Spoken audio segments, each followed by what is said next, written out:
Le Da Fresh Morning, c'est 104.5 tonnes de bonne humeur.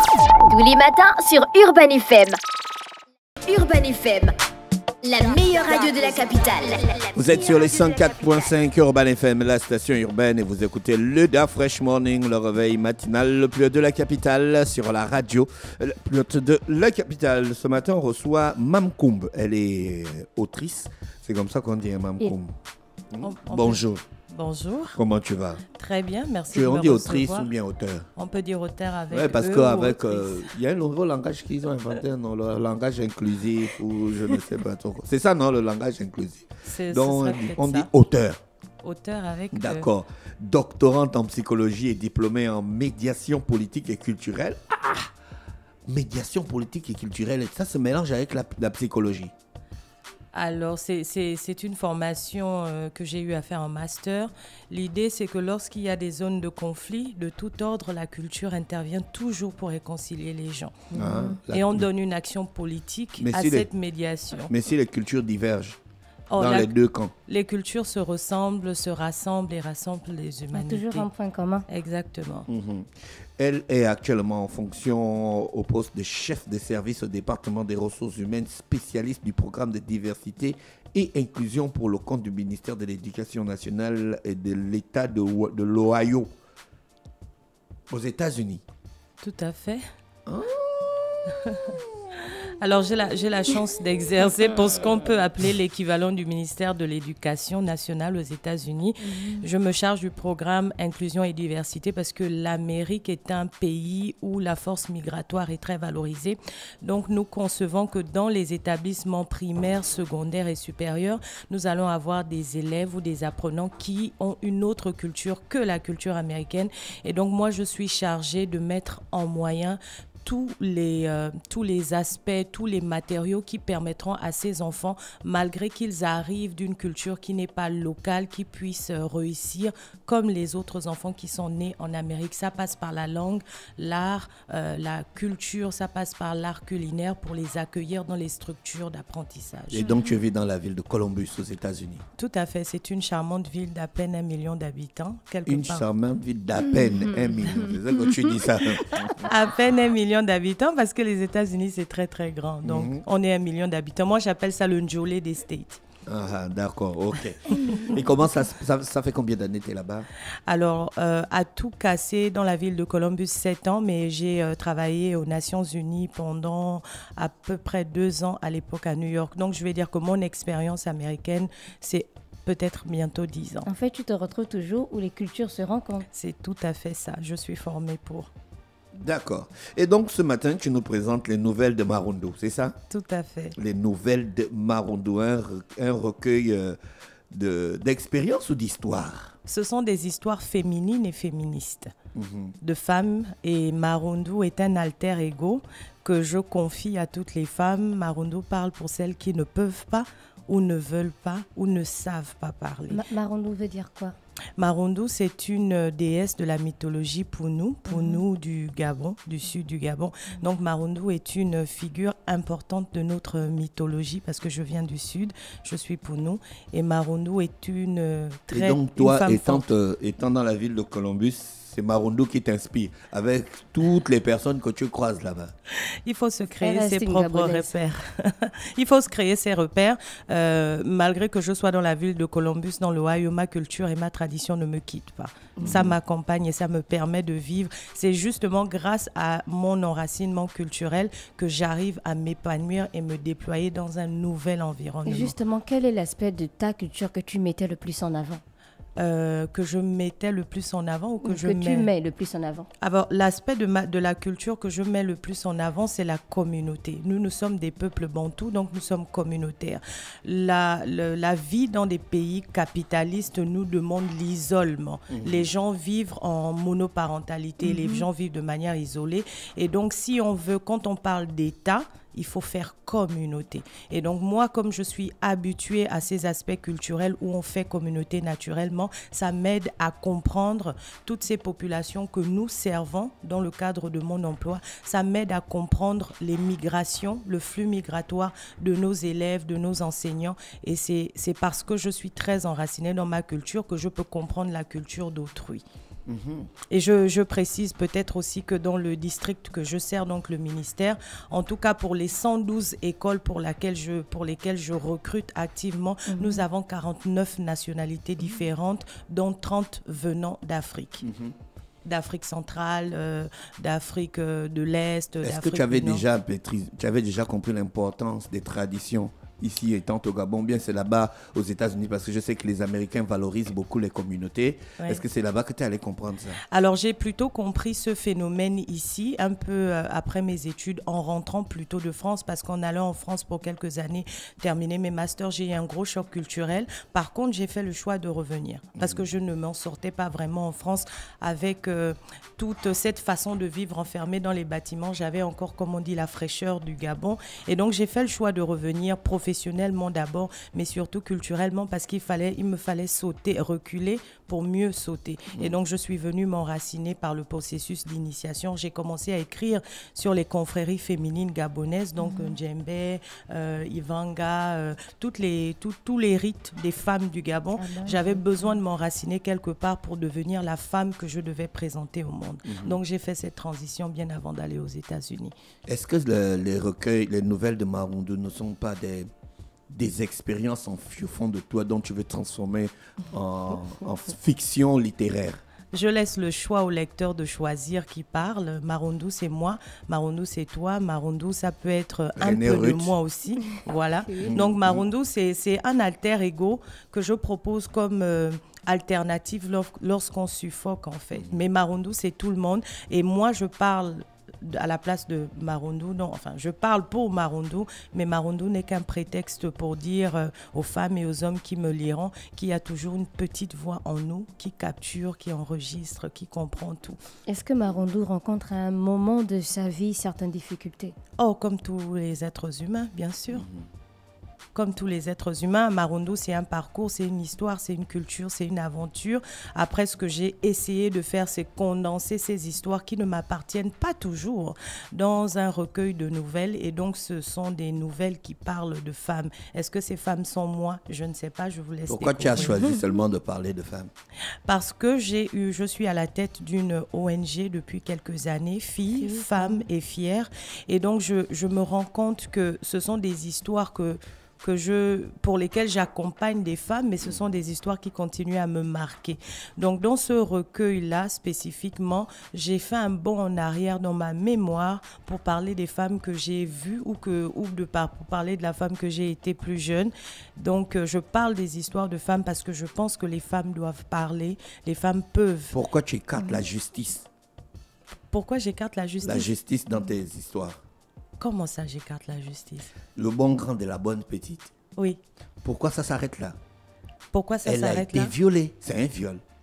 Au sens du terme, aujourd'hui, c'est considéré comme un viol. Et c'est condamnable. Et c'est condamnable. Elle l'a laissé tomber. Elle a revu le gars à la cafette. Le gars a fait comme si rien n'était. Et puis, elle a continué sa vie. Et il y a beaucoup de jeunes filles qui vivent ça. Ouais, c'est pourquoi j'en parle.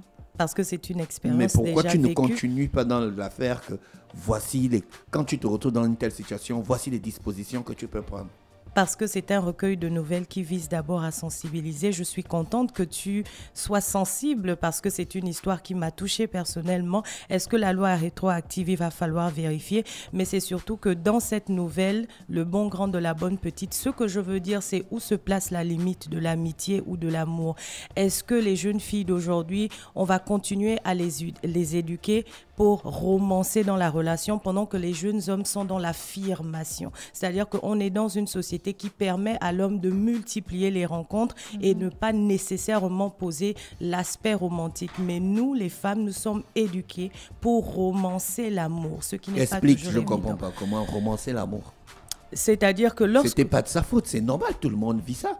Il y a des hommes qui ont vécu ça aussi, qui ont cru que là, ils étaient partis pour l'amour, et puis on les a bernés, la femme les a bernés. Sauf que là, on est dans le cas d'une violation sexuelle. Tout à fait. Alors, le cas de la bonne petite de Marundu dans cette nouvelle particulière, c'est l'innocence, c'est la naïveté. Ce que je veux dire, c'est que je suis tombée sur une vidéo très intéressante il y a quelques semaines d'une jeune fille sur TikTok qui disait, je vais paraphraser, elle disait « Vous utilisez le terme relation sérieuse parce que vous voulez aller plus loin, vous voulez coucher. Dites tout simplement que vous voulez qu'on se plie. Si je suis d'accord, on se plie. » Il y a une petite nuance, c'est-à-dire qu'on est dans une société où les hommes, on est dans cette latence de « je te donne l'espoir que je vais t'épouser, je te donne l'espoir que je vais être dans une relation sérieuse ». Par contre, les enjeux ne sont pas les mêmes du côté de la femme. Donc, on ne romance pas, on ne relationne pas amoureusement pour les mêmes raisons. Si c'est deux personnes qui ont sensiblement le même âge, ça peut fonctionner. En primaire, c'est des petits bisous. Au collège, c'est encore très light. Mais quand on arrive dans un corps de femme et qu'on relationne, et là, je ne parle pas de tout ce qu'on constate aujourd'hui avec l'influence de l'argent, mais je veux dire que lorsque la jeune fille va s'offrir sexuellement, c'est parce qu'elle pense que c'est une preuve d'amour. Par contre, lorsque le garçon va prendre la sexualité d'une femme, il ne s'agit pas toujours d'amour. Je pense que tu t'es trop mis du côté de la femme.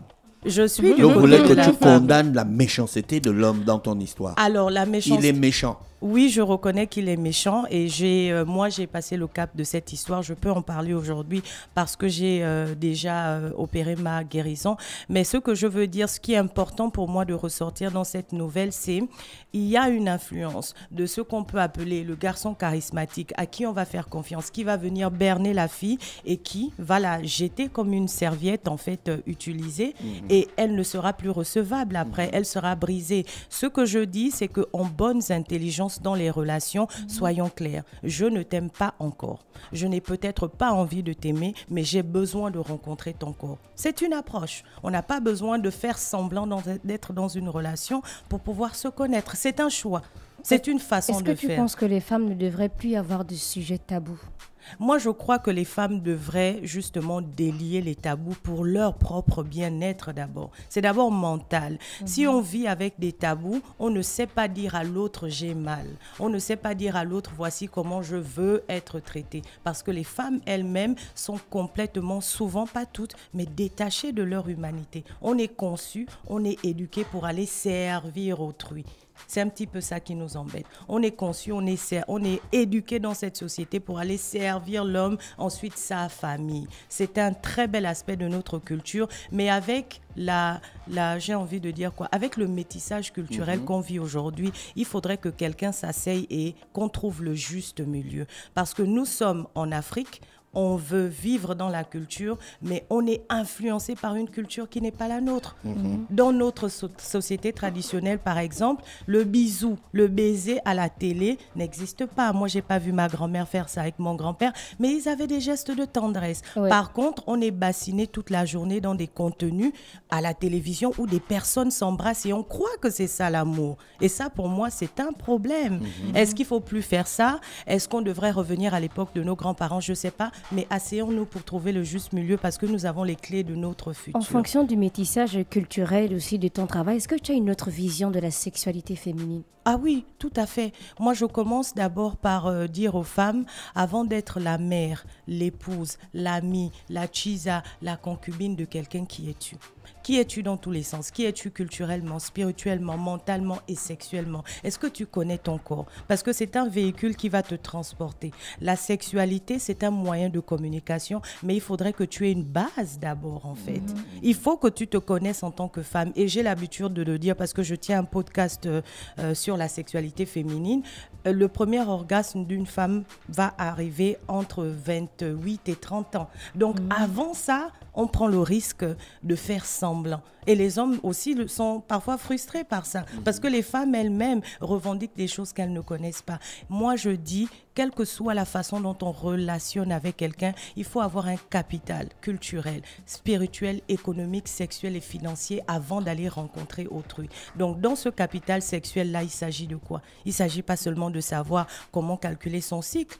Il s'agit d'abord de savoir mon corps, comment il se comporte, qu'est-ce qu'il aime, de quoi a-t-il besoin avant d'aller s'offrir à quelqu'un. Et ça passait à l'époque par notre initiation. C'était l'initiation d'intégration chez les jeunes filles. Aujourd'hui, on ne connaît plus notre corps, on a beaucoup de maladies, on ne comprend pas notre sexualité et après, on rentre en couple, par exemple, et on est frustré. Moi, Maman sans mode d'emploi. Oui. Roséline et le monsieur méchant à Port-Gentil. Mais toutes ces des histoires de ouf, en fait. Ah oui, Qu'est-ce que tu aimes dans Roséline? Qu'est-ce que tu aimes dans ce personnage? J'aime monsieur méchant. Il ressemblait à mon père. Ah ben voilà. Ben voilà. Ouais, mon père, il épousait les femmes avec leurs enfants. Au calme, ça ne le dérangeait pas. Non, c'est comme ça chez nous. Quel que soit ce que les gens en pensaient. Donc, la preuve, il a épousé ma mère, elle avait déjà 4 enfants, quoi. Ça, c'est super. C'était la preuve qu'être une mère célibataire n'était pas un problème. Mais aujourd'hui, est-ce que vous voyez la cabale qu'il y a contre les mères célibataires? Je veux dire que lorsqu'un homme responsable épouse une femme avec 4 enfants, il devient le père de ses enfants, n'est-ce pas? Est-ce qu'il va commencer à dire, est-ce que l'autre qui était avant moi donne le lait, les couches? Non, il prend ses responsabilités parce que le mariage, c'est d'abord une alliance des familles. C'est d'abord un capital, c'est un investissement. Mais aujourd'hui, regardez la cabale qui est faite contre les mères célibataires. C'est peut-être parce qu'à cause des expériences. De l'autre côté, j'ai aussi vu des hommes, peut-être pas mon père, j'ai aussi vu des hommes qui ont élevé des filles qui n'étaient pas leur fille, et puis qui le jour du mariage, la fille dit que je vais voir mon vrai père qui vient prendre la dot. Alors il faut toujours s'arranger. Oui, il faut toujours s'arranger. Et dans ce cas, c'est les qualités de Roséline là. Mais moi, ce que je pense, c'est qu'il faut vraiment repartir dans la tradition pour prendre ce qui est important. Le père, ce n'est pas nécessairement celui qui met au monde, c'est celui qui va donner de l'amour et s'occuper d'un enfant. Je pense que le jour du mariage traditionnel, il faut faire la part des choses. Je ne pense pas que nos traditions prônent cette exclusion. En tout cas, moi, j'ai eu la chance d'avoir plusieurs mamans et j'ai toujours la chance d'avoir plusieurs mamans. Mes mamans étaient présentes à mon mariage et sans distinction, on ne pouvait pas savoir qui était qui. Et aujourd'hui, par exemple, là, je suis venue avec mes enfants, mais mes enfants ne sont pas chez celle qui m'a naquis, mais je les ai laissés en toute confiance. Pourquoi? Parce que nous sommes d'abord une famille, n'est-ce pas? Ce sont les histoires de cœurs compliqués qui fracturent les familles. Arrêtons ça. Le mariage, c'est l'alliance des familles. Alors, tu as une plateforme virtuelle, l'univers de Mamkoum sur les réseaux sociaux. Quelles sont les réactions que tu reçois le plus souvent de tes lecteurs? Alors, ça va dépendre. Les gens qui me suivent, qui sont dans des pays comme la France, les États-Unis, vont comprendre mon message avec un peu plus de délicatesse. Ça m'a pris du temps pour parler aux Africains et précisément aux Gabonais parce que dans l'univers de Mamkoum, je parle de santé sexuelle et de sexualité féminine. J'aborde des questions tabous dans la sexualité de la femme de manière directe et frontale. Donc, c'est un travail d'éducation que je fais. J'accepte toutes les remarques qui me sont faites et j'invite les hommes. Tu acceptes et ton cœur reste ouvert. Toujours. J'invite les hommes à participer d'ailleurs dans ce podcast L'univers de Mamkoum parce que la sexualité d'une femme, c'est aussi la sexualité d'un homme. Est-ce que ton éducation et tes expériences scolaires et autres ont influencé ton écriture de texte? Absolument. On est le fruit d'un parcours. On est le fruit d'un parcours. Moi, j'ai vraiment eu la chance de naître ici au Gabon, de faire toutes mes études, de partir lorsque j'ai eu la licence. Je suis partie en licence. Donc, j'ai eu le temps d'observer la vie autour de moi. J'ai eu le temps de capturer toutes les énergies et c'est ce qui me permet d'écrire. Là, par exemple, j'écris sur une période, je pense que je n'avais pas encore 30 ans, même tout ce que je raconte dans cet ouvrage. Ah, mais donc, ce n'est pas de maintenant. Ah non, c'est des histoires que j'ai observées. Ah, d'accord. Je donc, les ai gardées en mémoire. Oui, je voulais laisser partir certains traumas et je voulais aussi rendre hommage à plusieurs femmes. On peut trouver le livre où? Alors, le livre sera disponible en vente directe au Centre culturel français vendredi à partir de 15h. Sinon, le livre sera disponible à la librairie de la presse à 10 000 francs ou à la librairie du Mapan chez l'Orchidée Moulengi. Merci, Mamkoum, d'avoir accepté notre invitation. De souhaiter de passer une bonne journée à l'écoute des programmes d'Urban FM. C'était un plaisir, merci. Le Da Fresh Morning, c'est 104.5 tonnes de bonne humeur. Tous les matins sur Urban FM.